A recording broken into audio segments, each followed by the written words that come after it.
Today on the Growth Department, Stephen Wolford shares how leaders can build businesses that grow and last, and even how to get set up for a great exit.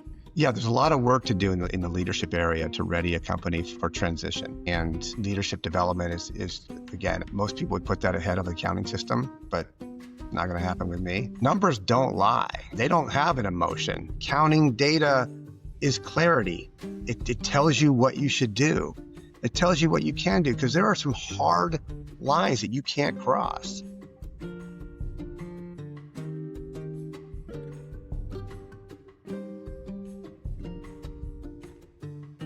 Welcome, everybody. Today's guest is Stephen Wolford. He's the founder of Foresight Growth Advisors. And today we're going to dive into the three most consistent focal areas that he and his team tackle with business leaders and owners, from operations to leadership to exit planning. Yeah, there's a lot to tackle. So welcome, Steve. Thank you, Chelsey. It's nice to be here. So your story appeals to a lot of folks who are listening because you took a leap and now you started and own your own business, and you're in the business of helping other businesses grow. So let's start with your story. Why did you start Foresight?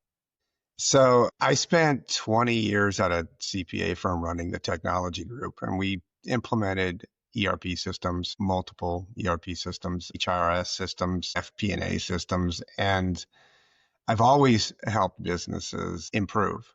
And stepping away from that practice back in 2019, basically went on a personal journey to figure out what I wanted to do with the rest of my life. And it really reflected back on where the most enjoyable experiences were during that career. And they really were working with closely held businesses, because hopefully it's obvious, but the decisions mean a lot more to people. The outcomes mean a lot more. There's a kind of a more intimate engagement with the client. And it just, I've always been a team person. So love building teams, love working on teams that work well together, love solving problems that help them work better together. So I gravitated towards working with those types of business structures, and found a group of people who really like doing the same thing. So we're off and running and having a good time. Who are the folks that you help? Like, who's an ideal customer that you're working with? Yeah, it's a good question. I wouldn't, I don't know if I want to say ideal, but I think that the one that captures all the value statements, where we can move the dial the most, are owners that have an exit in mind in the next, say 5 to 15 years, probably 5 to 10 years. They've built something that is substantial, is 100% of their income. It is 80% of their personal value, personal financial value. And there's a recognition that the horizon is coming. They want to go off into the sunset at some point. And so they're starting to look at how do we set this business up to transfer, whether that transfer is to the next generation or it's to another buyer. We help them get started in terms of, how do we, well, I guess we support them in thinking about how that transition is going to work best. One of the things that you can think about, I mentioned enterprise value. It's 80% of an owner's wealth, by and large. I'm not a wealth manager. So if they exit that business and they have 80% of their wealth sitting on the table ready to go into an account, I'm not the guy who's investing it. But I work very closely with wealth advisors. I work very closely with estate attorneys and a whole gamut of professionals that are just excellent at what they do. And they have the same focus that I do in terms of helping business owners. How many folks are actually passing the business on to the next generation? It's happening less and less. There really is a very obvious formula. It's, I work with a lot of trades. So electricians, trades in the construction industry. And that's, what do I say? Those are industries that are more likely to have the next generation. Father starts a business, son, gets into the business, son takes it over. So in certain verticals, it happens quite a bit, but by and large, it's not happening nearly as much. The M&A activity that started a couple decades back has kind of proliferated our business environment. And you have now Cody Sanchez's of the world who are telling us how we can go out and buy, small trades businesses. You can aggregate them on your own. And over 10 years, you build $1 million enterprise value portfolio of companies that you can exit. So I probably see 3 of those video clips on LinkedIn a day, promoting how you can build your own business with no money down. Yeah, I just started getting Wow. the Cody clips on my socials. No, I think they're great. And if you're listening to the employment market, finding a job is pretty difficult these days, or finding one that really you feel good about. So giving somebody the opportunity to even think about doing something else. The mechanics of actually making that happen are quite simplified online. So hopefully you're finding good people around you that can provide you with all the underlying information that's needed to execute a transaction like that. Is there a common thread as you're working with these owners that you're seeing across many of the companies? Probably several ways to answer that question. The first one is what got them to start thinking about growth and a possible exit. There's the question about what are their transaction options? What are their exit options? And then there's the question of in what state are they currently and what's the lift to get them to exit elegantly? So the first question, it really varies. I think that there's going to be a theme that rides through all 3 of those scenarios where the strength of the owner's attachment to the business, which I will say they likely don't know how strong the attachment is until they really start getting into exiting the business. It becomes kind of the major consistent influence on what we choose to execute and how far we go with moving them towards an exit. I don't work with companies just on exit. Exit planning is actually a great catalyst for growth planning, Hmm. but you don't need it. Hopefully there's other catalysts that are coming up that help inspire an owner to want to grow. Exit is it's the most motivating, because as soon as you get exit in your mind, you got 1,000 questions you want to answer, and you can't answer them unless you actually get into the work. So there's kind of that scenario.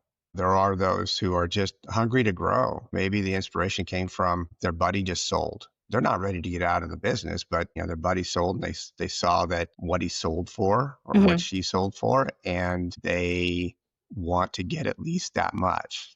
And there's a good and bad to that too. We'll Yeah. come down to that one too, but they start to see that, or probably more likely is they're hearing from the owner that just sold all the things they should have done before they sold. Mhm. And that can be overwhelming. So we'll go into the kind of the main things that we talk about, or the main things we work on with owners. But that's the second scenario. And the third scenario is they actually do want to retire and they want to leave the business. So what I mentioned earlier about understanding what the business means to your personal wealth is very, very important. Beginning of every engagement with somebody who is looking to exit, Chelsey, we sit down and do something that's very basic. It's called a gap analysis. We look at the profit gap in the business. We look at the value gap in the business. We look at the wealth gap of the individual. And aligning all 3 of those things really gives you the insight into what you have to work on over the agreed to period of time to close all those gaps so they can leave the business in the most optimal situation. That kind of guides us in that third scenario. You're getting in there then. So someone can't just come and fluff the numbers with you. They have to be pretty open and show you everything, right? Yeah. So that kind of takes us to the number one thing that we work on. The conversation that we have with an owner, okay, let's get into the numbers. I'm always cognizant of the fact that, accounting's not sexy and no one wants to talk about it. And particularly owners, by and large, don't want to talk about numbers. They want to talk about their customers they won or the things they've done for them, and which is great. And it's part of the culture. Accounting. Ever heard of accounting being part of your company culture? It's not. We've interviewed So we've interviewed Marcus a few times on this, who started a startup for accountants. So their culture, I guess, is about it. But other than that, I don't think so. Yeah, going back to that whole buy a business thing, there's a wave of people saying, go buy an accounting, go buy a bookkeeping Huh. business. And it's a fascinating trend because, like I said before, it's not sexy. There isn't a whole lot of your customer base that really appreciates it, other than when you give the CPA the numbers to file taxes. Hmm. But I've done it, and I obviously I'm biased. I've done this for a lot of years, and I understand the power that a properly resourced company from an accounting perspective has in making decisions. One of the words that comes up often, and we use it quite a bit in our go-to-market stuff, is clarity. And to provide somebody with clarity, I think it's probably the most powerful thing you can do for a business owner, because the amount of ambiguity that they face every day is at times overwhelming, and making a decision becomes that whole decision process just becomes paralyzing. I've been through it a lot, and I have an accounting background and a finance background, so I'm kind of a freak about financial statements and all that. But it's not because I'm a compliance person. I like finding shortcuts and more efficient ways to do things all the time. But the clarity that financial statements that are nailed, they're just solid. The clarity that it gives you and the confidence it gives you to make decisions and move forward is unparalleled by anything else. I mean, you can go do a customer survey. A survey's rotten in 30 days. Hmm. That it's such a there's such a human dynamic in working with customers that it's always in a volatile state. Numbers don't lie. I mean that they and they don't have an emotion. They just do their job. And being able to set a company up and its leadership up to know that the decisions they made were either right or wrong. They were 100% right, or they were 80% right, and giving them the insights to do things differently to bring about a change that they want. That's to me a gift that we can give them. I could, as a business owner myself, I could never put a price on that. We do, because we do it all the time, but it's priceless. I can see when we deliver, like on the first deliverable of an automated, let's call it a 3-statement financial package. We've just automated the environment. They're getting data that they've never seen before. The amount of just exhale and relax that happens when you're talking with an owner, it is immediately followed by a whole laundry list in their head that they came up with of changes, because now they need to, now they got the insight, they can go make some changes. But it's the empowerment there is in knowing, gosh, how do I actually make this business better?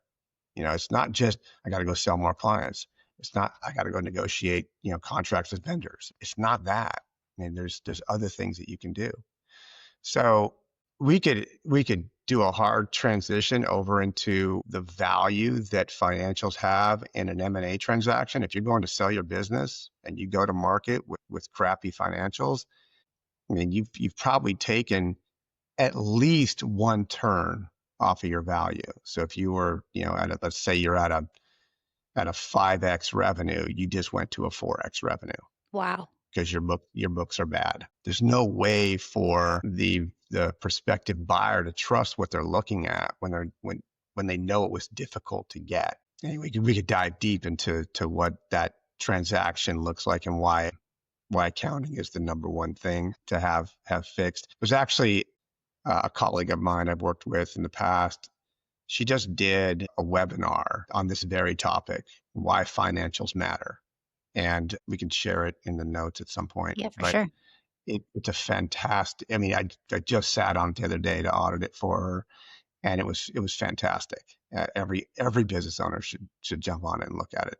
So while it's not the sexiest topic, the clarity of your financials seems like should be top of mind, should be the top on the list. Absolutely. I mean, there's things like, and I don't use an M&A transaction. I don't want to call it M&A. That's a really heavy term in the SMB space. You don't go out to sell your business. And potential buyers, they look at very specific things. Do you know your gross margin? Have you looked at your revenue from, what I like to say is, look at your revenue through each category is its own business. Can you assess the profitability of those businesses? Do you know what your gross margins are? Do you know why they're that way? Are you even calculating your gross margin the right way? Your cost of goods is not simple. It could be complex. So are you doing the proper allocations in your cost of goods? So yeah, really understanding your gross margins. And I'm going to come full circle on this in a second, but as you present your business to a potential buyer and you present it in a way that they can make decisions and they can see how they're going to grow that business, it's very clear to them because you've given them that clarity. That's worth a lot of money to them. Mm. They also know that you've been running that business that way. So let's just say wholesale distribution for a second, because it's got a lot of components. Your inventory's set up in a way that's super efficient. Your logistics team, how you're fulfilling orders. And all of those things create a culture around efficiency as well. So when you start having your team follow these processes that are led by data being available all the time, the entire organization gets efficient. Culture is another thing that doesn't get a lot of attention, and it means a lot to buyers. They Really? need to know that, absolutely, they need to know that people stick to the business, that when you leave, when that owner walks out the door, the relationship was there with the owner, but the bigger relationship was with the company. Mm. That there's a pride in the work they do there. There's a sense of ownership in the work they do. There's an attachment to the team. Yeah, I mean, that's huge because the owner's going to walk away, but the whole company can't fall apart then.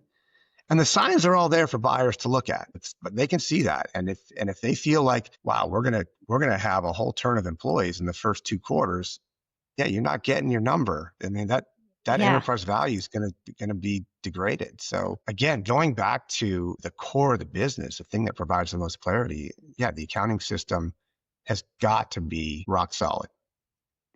How about leadership clarity, like the leadership team all being in sync and knowing what they're going after? Yeah, like I mentioned, culture starts at the top, or it started somewhere, but it definitely is most affected by this top. And leadership, for probably 2 or 3 significant reasons, is a major focal area of my work with companies. The number one reason that gets us into leadership development is the fact that the owner himself or herself has basically worn a cape for their entire time that they were at the company. They went in and saved a deal. They've sold 80% of the book. They have all the client relationships. They have all the vendor relationships. They sign off on everything. And as I'm going down this list of things that the owner does, flags should be going up because they are going up for every buyer. How do we continue to run this business when the owner leaves? Mhm. So it's called owner dependency. Owner dependency is usually kind of attributed to sales only, but it's across the organization. So in most businesses that are, let's say sub 25 million in top line revenue, the owner's setting the tone. The owner has set the culture and they continue to support it and sustain it and pass it on to the next group of employees that come in. That has to change before the business is exited. So leadership development is huge. And not everybody is suited to leadership. I don't know what the number is. Chelsey, share with me what you think of all of your, let's say, senior managers. Let's just use a generic title.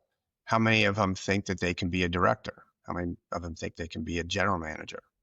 Would you say 9 out of 10 or 10 out of 10? Yeah, 9 out of 10 are either pissed that they aren't already there or like, "I could do that." And Yeah. there's the one person that's like, I don't really want it. I'm cool here." I want to go fishing this weekend. So Yeah. there might be 2 of those guys.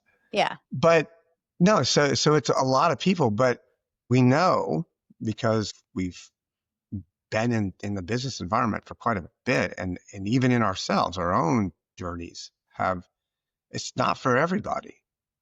And it's not for everybody for a number of reasons. So those reasons kind of change as you go from industry to industry. And this is where that industry kind of verticalization starts to get more meaningful.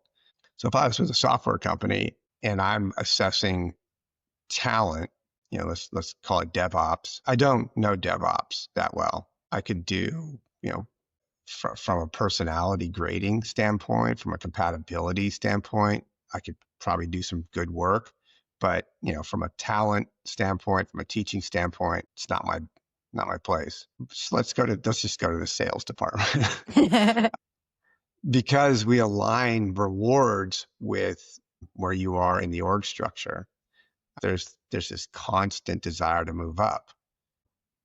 But not everybody's a sales manager, not everybody's a sales director. And it's better that, well, if you put yourself in the shoes of the person being assessed for the promotion, it's never a good time to tell them it's not for you.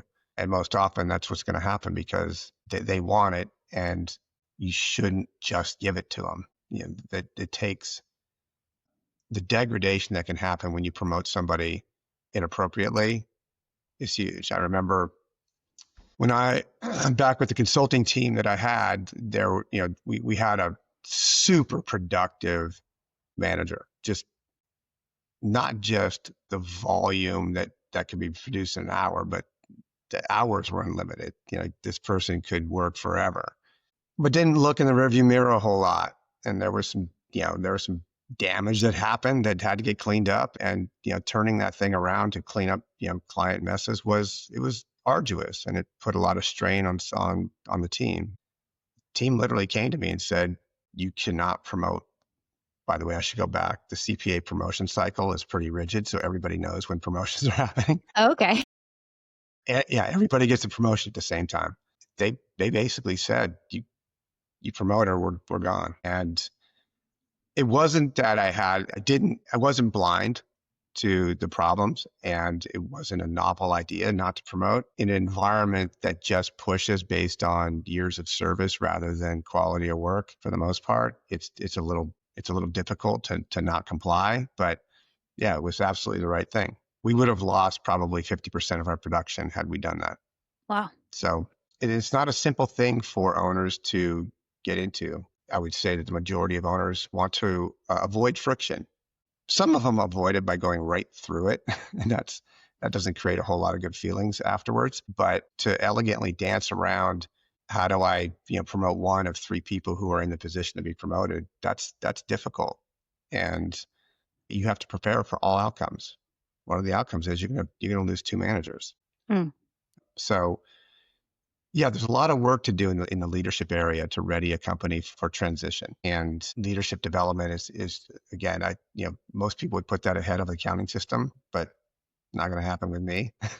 But we'll often bring in, folks who are very talent assessment oriented, folks where even the people participating in the process, we go through and do, let's say something like culture index, or we're going through and really have an employee sourced skill set assessment. So it's fun to actually go through and say, what do you think is important to this role? And when we do that with everybody, throughout a particular department, we then have something that when we coalesce that, it's almost self-defending.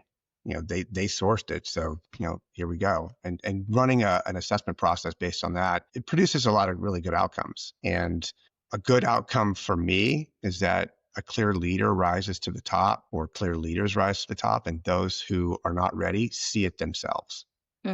And never a fun conversation, when you go through that, but super important to be able to do that with a full commitment to getting the clarity in terms of who's going to be the next wave of leadership here. And those that aren't ready now still want them. And how do we keep them? How do we not degrade the quality of that department through this process? And how do you not freak people out when you're going through? I love external help coming in. I think having external fractional someone or external people coming in and helping you figure out what you could tweak is so important because they're not biased. But how do you do that without freaking out people? So for genetic reasons, I have particularly hard time doing that on my own. I don't know if it's showing up on camera, but I have what's the male equivalent of resting bitch face. I've been told I have it. I recognize I have it. So when I sit down with somebody to go through an assessment, oftentimes my message isn't received in the way that I intended. No matter what I do with inflection, it just doesn't happen. But the good part is I've embraced that. And so I'll Uh-huh. bring somebody who's got a neutral face with them to, to the meetings. Know thyself. No, these are areas where you don't skimp on cost, right? Mhm. The cost of bringing in a professional, somebody, we both have a friend whose face is so calming. Yeah, be smart about it. Do the right thing. Spend the money, bring in the professional, and have the conversations. Hopefully HR has already covered that area, and you're developing the HR, leaders' skills throughout this process. What I have found that most HR leaders have been kind of dying to do this work anyway. They don't want to just do the employee reports and file payroll taxes, and it's not fun for them. This is why they became an HR leader. So leverage those folks heavily in this process. And again, I'm taking some shortcuts here, but I can't stress enough the value that an HR consultant can bring. And I don't want to generalize in the HR consultant as a generalization, but those that are in leadership development, they can bring so much value, and that's transferable and adoptable value to the people in your organization. When you go through an exercise like this, it's worth every penny and more. If you're a leader or a business owner and you're like, okay, 5, 10 years out, I'll probably want to exit. For now, I want to grow and figure out how to get the best exit. How much of that do you share with your team and give them the overall vision versus, hide it and just say, oh, yeah, this is Steve. He's just here. He's just helping me out with something. How do you get the culture around the long term vision without giving away too much? It's a fantastic and complicated question. So, and it depends on the scenario, Chelsey. So let's say you've got exit on your mind and you get the exit bug and you've already started dreaming about, golfing and sailing and whatever, your passion is. For the most part, you don't want to share that. There are those that are and there's a timeline, and there is a point at which you'll share the information with different sets of people throughout that timeline. Most of that is probably, towards the latter half, definitely towards the latter half. But going back to something that I had mentioned earlier, exit planning, when you're planning for an exit, might sound cliche, you should always be planning for an exit. Always. To answer your question directly, you normally don't say answer your question directly and then say depends. But if you know you're 5 years out, there's no need to share that. And for obvious reasons. If you're about to tell, if you tell one of your top sales guy, hey, I'm going to leave this thing in 5 years, and he has no equity in the business or she has no equity in the business, what did you just do? Mm. You told them to go find a new career. Or I'm going to say a million things you can do to create that stickiness with key people. So you can, there's everything from an earn out to actually carve out equity for them. Give them a place in the new organization. There's also transaction structures. The most obvious one would be an ESOP. So you could go and do, an ESOP and actually sell it to the employees. What does ESOP stand for? I'm going to screw this up. It's an employee stock ownership program. Okay. Yeah, it's really the transaction structure has a lot to do with it as well. So it's a long answer to your question, Chelsey. No, probably don't want to let your employees know until you're actually engaged in preparing for the sale. Okay. All right. I won't tell everybody on my team. Yeah, if you feel like early on, like at that 5 year mark when you go, yeah, you know what, I think I want to exit in 5 years, and you have a candidate to take over your position or to rise high in the organization, you want to let them know, but be prepared that you're going to have to put some hooks in to keep them there. Mm-hmm. And most of those hooks are, it's either profit sharing or it's equity. So be prepared for that. So owners need to have clarity They need to take the cape off and start building up their team so that when the exit comes one day, they're not the only one. The owner dependency isn't there. Will you talk to us about scalable growth strategies that you help companies with or operational simplicity? This is really data driven, Chelsey. So when I think about scaling operations, usually that usually that happens just after you commit to a scalable sales plan or RevOps plan. Then ops gets to say, okay, if we're going here, this is what we're going to need. It's really hard for owners in the SMB and the lower middle market to pre-invest in scaled ops to meet the forecast of sales. It's just hard because usually that's at a time when they're doing things in RevOps that they've never done before.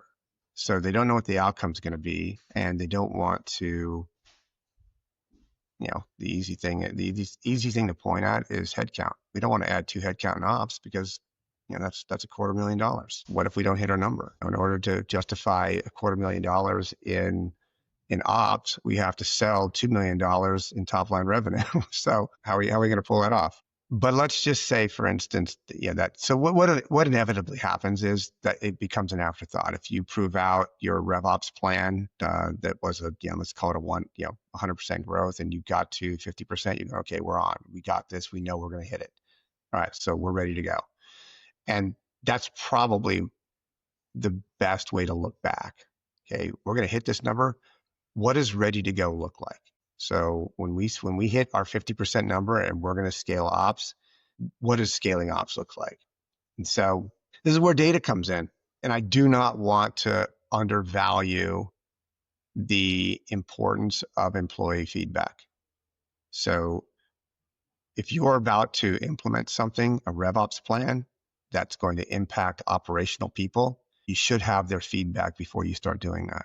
Mm-hmm. You should know what their thresholds are. So another story, this is back at the consulting firm. We actually did 4 different platforms, which was unique in itself. We sat in Silicon Valley, and the competition we had from other software packages, we saw that we could just sell all the software packages and we would win every deal. We just have a different team implementing it. So our scaling problem became difficult just because of that. So we sold, as we grew these 3 different lines, we had to onboard 3 different skill sets. But at the same time, we knew that adding 3 different headcount every time we needed a person in each platform was not going to work. So we ended up building hybrid professionals. So we'd have people who were capable of implementing multiple software platforms. All of our software partners said, don't do that. It's going to fail. They're not going to like it. And our employees loved it because we celebrated it. We also said, look, you're doubly enabled. You are doubly employable. If you ever want to leave here, if you ever want to go to work, just typical transition plan for one of our consultants was to either go into industry that had the software package they were working on, or it was to go to another VAR shop. If they, a lot of it happened through geographical moves, like if they needed to move, they wanted to, I'm going to date myself now. This is before mobile work. But we celebrated the fact that people were going to be, we call it multi-platform enabled. So we got creative and developed a plan on how to scale without the typical headcount adds for growth steps. And it worked out well for us. So that was only because we were using data to inform us. I'll have to give some credit to the accounting firm and the instillment in me that margin per headcount was a big deal. But it helped, right? If you know what your margin per headcount target is, now you know how to plan. So I'm gonna say this, just one, because I'm committed to it, but one, because it also makes, the other point is it makes a lot of sense. Accounting data is clarity. It tells you what you should do. It tells you what you can do, because there are some hard lines that you can't cross. In ops, you were given a budget. God, hopefully you were given a budget, but you were given a budget. And if you're, this is kind of a challenge for the audience. If you're an A player, you want to double the output from the same budget that they gave you. You're going to show them that you can generate more from what they gave you than they even thought. So always, this is a long answer to your question about scaling ops, but the data will tell you what your scaling parameters are. It's your ambition and your ability to create a culture around achievement that allows you to knock it out of the park. That's all I got to say on that. Well, when I'm talking to marketing and sales folks and when I'm running a marketing and sales project, having an owner or the C-suite say, "Let's just turn it on. We can turn it off if ops gets maxed out." You can't really turn off marketing. Well, you can, but you're just lighting cash on fire. So how do you get this balance of, all right, if we scale, what are we going to need ready before you pull the hires? If you've never done it before, how do you use the historical data to say, okay, we're going to actually need this, we think? I love this question. And I would go back to data is just the beginning of the story. It only says what's happened in the past and was the past successful or was it not? I mean, those are some of the questions you get to ask and some of the color around those historical chapters.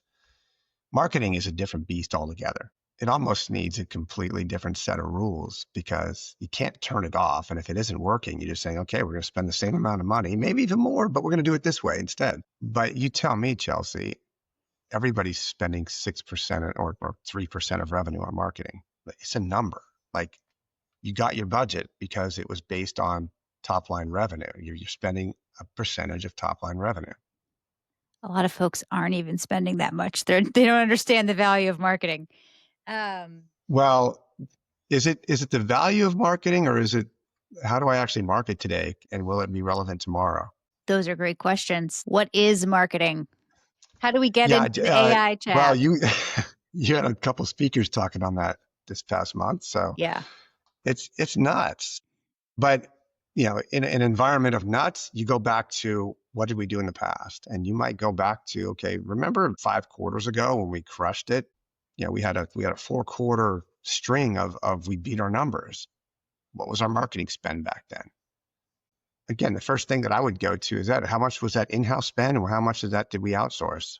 And because to me, and we're going to kind of go down a rabbit hole of marketing right now, but to me, there's your ability to find a person who can guide you to the right marketing outsourced resource. That's how I would go with marketing these days. And that's just from a gut feel because over the last couple quarters have had more success spending dollars, let's say on 2 individual marketing outsource people and one failing and one doing good. I spent less on a 500 batting average than I did on my putting it internally. yeah. So does that scale? That's a harder scale. Scaling outsourced it's just hard. But I don't know that, and again, we're rabbit holing down marketing, but I don't know that the marketing professionals are on the street that actually can do the magic, the apparent magic that comes from these outsourced professionals. You find your way to them because they're special. There's not a lot of special people on the street looking for a W-2 job in an organization. So I mentioned it before. You've had a couple of conversations about marketing, and it is such a challenging environment right now, and probably will be, for forever. Mm-hmm.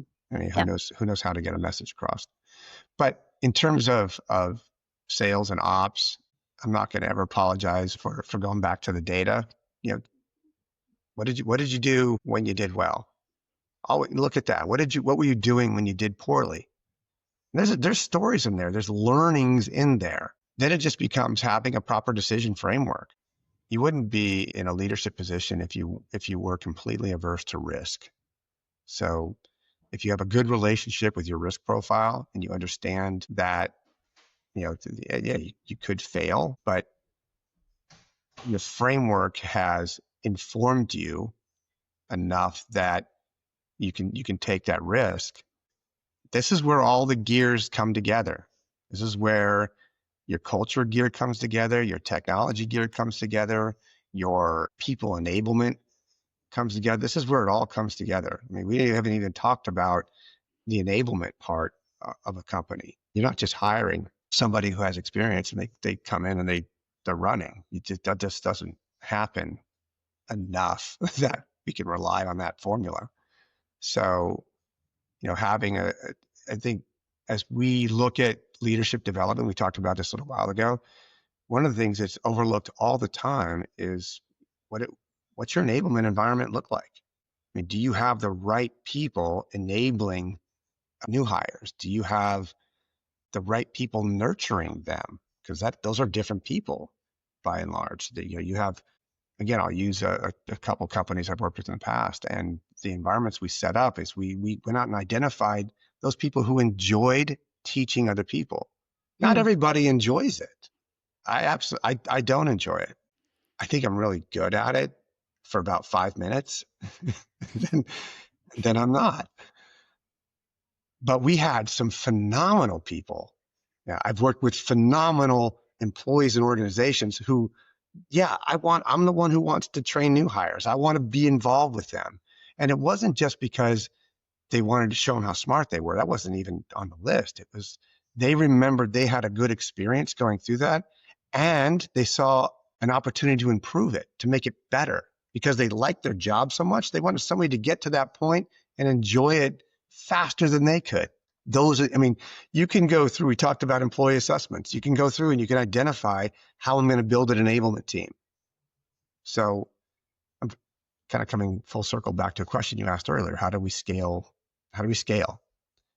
Have your systems in place first. Identify what scale looks like. I think we already mentioned that.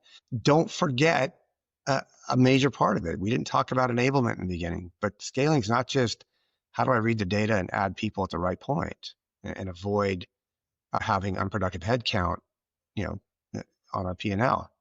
It's, do we have the right systems in place? Do we have the right people aligned with those systems so that when the green light goes, we're ready. We're ready to actually perform at a level that will bring about an optimal result. When leaders are making these decisions, say it's a family member or it's someone that's been there for 12 years or, it's their cousin's best friend. They're in their day to day. Everything we've talked about today is change, and change is rarely super easy. When change is human and you're impacting someone else's life, I feel like it gets even harder than just let's use a different accounting software or let's switch to the CRM. How can a sole leader get the help they need to get through this? So I almost went into this topic a little while ago and I pivoted because there's two giant buckets with, let's just call it the owner. And there's the growth and readying for a transition from a business standpoint. And then there's going through a transition from a personal standpoint. I think your question was more about the first bucket. And this is a flag that can come up real quickly in a relationship that I form. We'll just call it, are they ready or not? Are they serious about this or not? And the signs come out really quickly. And this is where building and leveraging a rapport with the owner is key. This is not a Band-Aid experience. This is not, I'm going to rock you to sleep type of relationship. This is, look, you gotta get somewhere. And you establish that at the very beginning. We're not here to play around. We're not here to, this isn't a counseling session. This is time to go. And you can see very quickly, it's not a straight path. You're going to have to make some turns. You're going to have to, figure out different ways to do things. But if you're having to turn around and go back just to go forward too often, then again, you should be able to read this very early days that that owner is not ready to go. She or he is not going to unbutton the cape. It's too important to them to hit their number on a monthly basis. One of the big things was I've hit my number, 12 months in a row for, the last 5 years, and I don't want to break that streak. So probably a good question to ask, how often have you hit your number? Because they're not gonna want to not hit it. So your transition plan on sales just ended right there. A lot of this is tea leaves reading too. You can see where the outcome isn't going to be, and I don't want to promote an environment of, what do people think about you? But referenceable clients do matter. Doing good work matters. If we want to build our own practices, doing good work matters. If you figure out that you can't do good work at a place, and you know it's not because you haven't put in every bit of your effort and you haven't pulled every bit of motivational pieces of nuggets that you have, then no, you can say, look, the timing doesn't seem right here, and you walk away. But there are those who just don't know. They just don't know how to change. And the way that I approach that is let's just do a test case. Let's do baby steps. Okay. What's the next big meeting coming up? Let that person go on their own. Hand that meeting off to somebody else. It's one meeting. You really nervous about it going bad? Well, let's just say it goes bad. Let's just assume it's going to go bad. What would you do afterwards? Would it be the end of the world? And usually the answers all line up to, all right. So in that regard, there is some therapy that you're doing just to have them let go for a second. And then you pick your battles. You pick the moments where, I've done this enough where I can look at a situation and go, okay, we've just walked through this. The risk is not that big and the reward is pretty big. So let's go do it. You string a few of those together and the momentum just builds. It's like a flywheel. And that's where the fun starts too, because you start to feel like from the beginning of the engagement, the owner's kind of tense because they already knew going in, this is a shift that they've never done before. And you can tell them, and you don't want to just throw it in their, put it right in front of them because they might really stick their feet in, but it's coming and you just serve it up in very small portions. And they start to go, wow, I could see this happening. There will be bumps in the road. Absolutely. Nobody follows up like they do. Nobody says the right words like they do. Nobody sets expectations like they do. So there's going to be bumps, but the risk as you walk them through it is so worth the reward. Take the cape off, folks. Trust Take the cape Steve. off. What's the most fun of this work that you have with this job? You know what? It's funny. I get that question a lot, Chelsey. And whenever it's asked, it's like 100 faces flash in front of my eyes of people going, I didn't know I could do that. And again, it's a lot of those have to do with technology. The bigger wins, and this goes back to something we talked about our mutual friend before, is when you teach somebody like how to interact with somebody else in a way that produces a result they were never able to produce before. That's the best. Like when I said, let's just see what happens. You've talked them through the risk analysis, the risk profile. You've talked them through the reward, and you go, let's just see what happens. And then it works, and they're like, oh my God, like a whole new world opens up for them. And hopefully they don't go running off, without a leash, because we're not quite there yet, but we're getting there. And those are fun days. The mornings you show up and the day before somebody had a huge win. Yeah, that's the best. I mean, that's why I do this. That's awesome. If you weren't doing this, what else would you see yourself doing? That story's changed so often in the last, let's just call it 5 years. When I first left a CPA firm back in 2019, I thought I'd build another team just like the one I had. The one I had, it was almost like I raised a family and the kids went off and went to school, graduated, and got a job. Mm-hmm. And I went through the transitions that I'm talking about with you. I moved all the sales work to the next level, the next team of leadership. I moved all the ops stuff. Everything had been transitioned and grown. And I wanted to do it again. I saw a hole in the market from a services perspective. And very much like marketing, it has been just a proliferation of massively evolving solutions for the past 5 years. And I'm kind of glad I didn't do it. I instead went to Costa Rica and hung out for a little while and traveled around. Our two boys they're hockey players, and we went and on road trips with the teams up in Canada and East Coast. But I am a team guy, and I wanted to build a new team.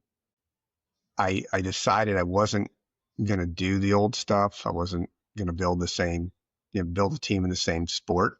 So I have some close friends who are in different professions, and we saw an opportunity to work together. And that's what Foresight Growth Advisors was born out of. If I wasn't doing this, I'm a big community person.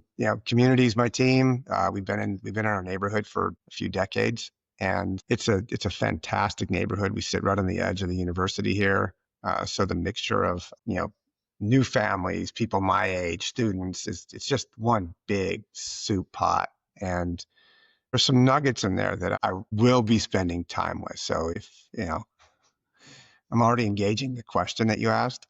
It's completely, it's actually not a completely different industry. It's diving into something that I was introduced to through my consulting work.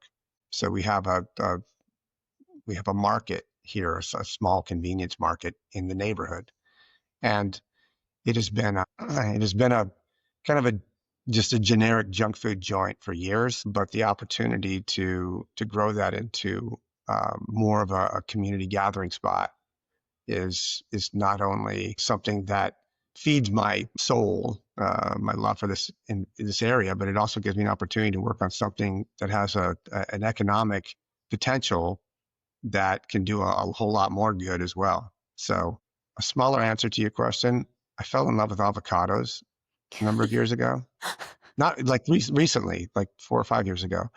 I actually went and toured some avocado groves because I wanted to become an avocado farmer. In Mexico or in California?